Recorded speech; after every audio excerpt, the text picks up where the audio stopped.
আজকে আমি গাটি কচুর এক ইউনিক রেসিপি নিয়ে এসেছি। গাটি কচু তো সবাই অনেকভাবেই খাও, কিন্তু আজকে আমি কিভাবে বানাচ্ছি সেটাই তোমাদের সঙ্গে শেয়ার করব। আমি তিল পোস্ত চিংড়ি বাটা দিয়ে বানাবো সোহাগ ভরা গাটি কচুর রেসিপি। নমস্কার বন্ধুরা, আমি জলি তোমাদের সবাইকে স্বাগত জানাই আমার রান্নাঘরে।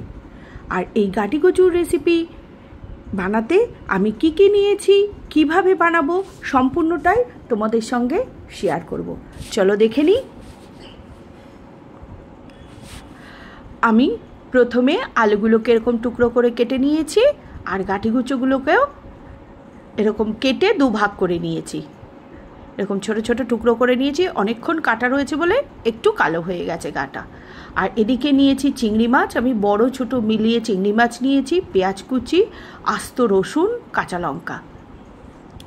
এবার কড়াইতে আমি একটু তেল নিয়েছি, নিয়ে চিংড়ি মাছগুলোকে ভেজে নেব। আমি সাদা তেল নিয়েছি, সর্ষের তেলও নিতে পারো, যে যার পছন্দ মতো তেল নেবে।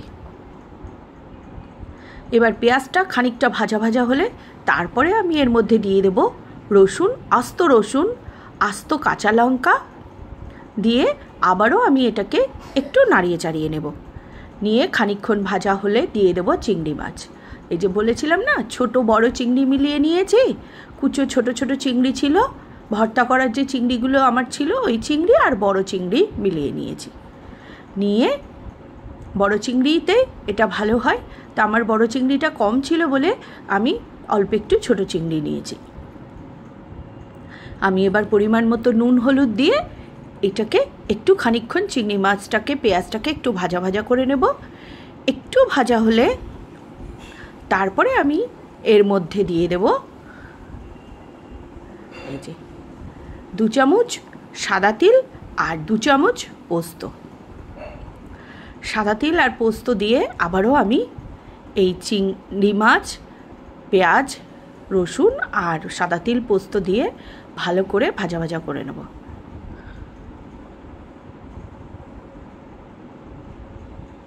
আমি সামান্য একটু জল দিয়েছিলাম, দিয়ে এটাকে একদম ভাজা করে নেব।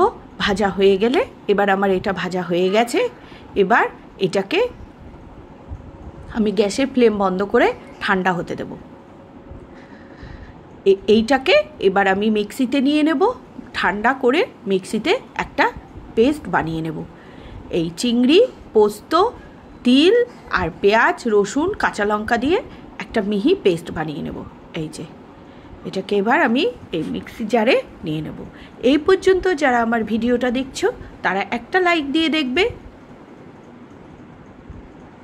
এখন গরম আছে, আমি এটাকে মিক্সি জারে নিয়ে নিলাম, নিয়ে এটাকে ঠান্ডা হতে দেব। আর ওদিকে আবারও আমি কড়াইতে তেল নিয়ে নিলাম, নিয়ে দুটো শুকনো লঙ্কা ফোড়ন দিয়ে দিয়েছি। একটু ভাজা ভাজা হলে আমি এর মধ্যে এই যে কেটে রাখা গাটি কচুটা দিয়ে দেবো। এটা কিন্তু কাঁচাই আছে, আমি একটুও সেদ্ধ করিনি। আর আলুটা দিয়ে দিলাম। কাঁচা গাটি কচু আর আলুটাকে একটু ভেজে নেব, ভালো করে ভেজে নেব। মানে গাটি কচুটা এই ভাজার মধ্যে আলু আর গাটি কচুটা সেদ্ধ হবে। একটু ঢেকে ঢেকে এটাকে লাল করে ভেজে নেব।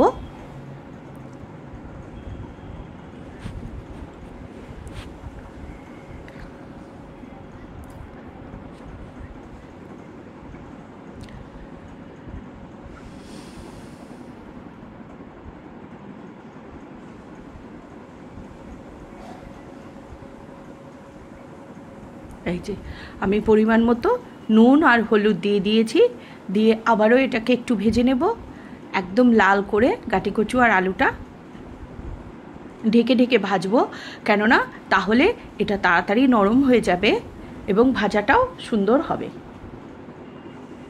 এই যে গাটি কচু আর আলু আমার ভাজা প্রায় হয়ে গেছে।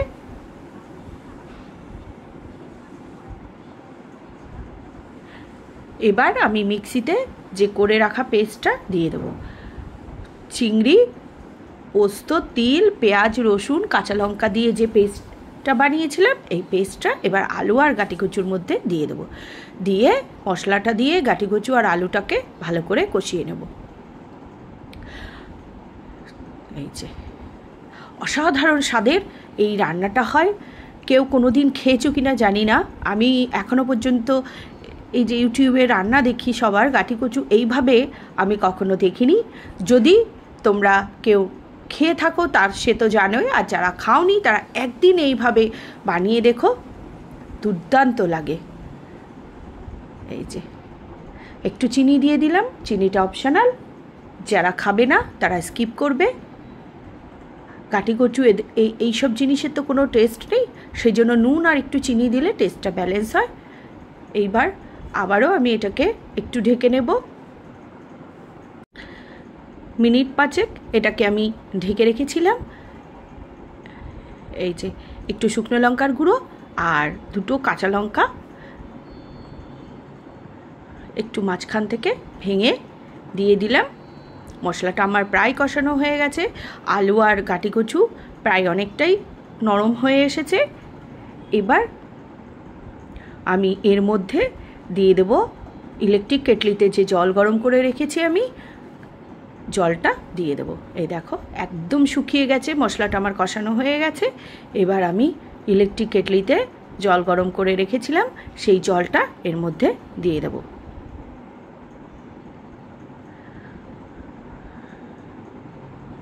এই যে জল দিয়ে এটাকে একটু নাড়িয়ে চাড়িয়ে নেব। আর একটুখানি সময় লাগবে, গাঁটি কচুটা একটু শক্ত আছে, সেই জন্য পরিমাণ মতো জল দিয়ে এটাকে আবারও একটু ঢেকে দেব।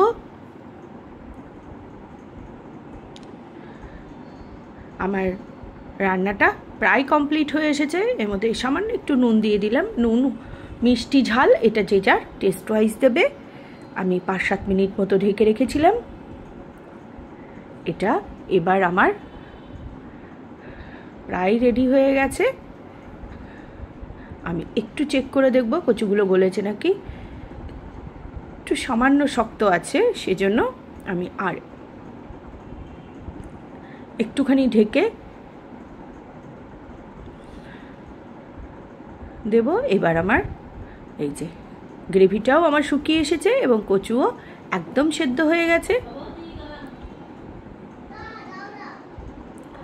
এবার ওপর থেকে একটু গরম মশলার গুঁড়ো ছড়িয়ে আমি এটাকে নামিয়ে নেব। আমার এই গাঁটি কচুর রেসিপিটা তোমাদের কেমন লাগলো অবশ্যই জানিও। ভালো লাগলে আমাকে কমেন্ট করে জানিও। তোমাদের সুন্দর সুন্দর কমেন্টের আশায় বসে থাকি। এই যে একদম রেডি সোহাগ ভরা গাঁটি কচু রেসিপি। একদিন এইভাবে তোমরা বানিয়ে খেয়ে দেখো, তারপরে আমাকে জানাবে কেমন লাগলো। এই যে দুর্দান্ত, যেরকম দেখতে হয়েছে তেমনি খেতেও টেস্ট হয়েছে। এবার এটাকে আমি বাটিতে নামিয়ে নেব।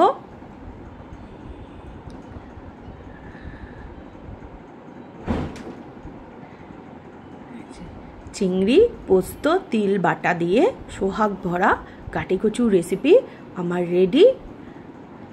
একদম এরকম গা মাখা গ্রেভিটা হবে, ভাত রুটি, গরম ভাত রুটি পরোটা সবের সঙ্গে জমে যায়। এই যে সোহাগ ভরা গাঁটি কচুর রেসিপি আমার রেডি টু সার্ভ।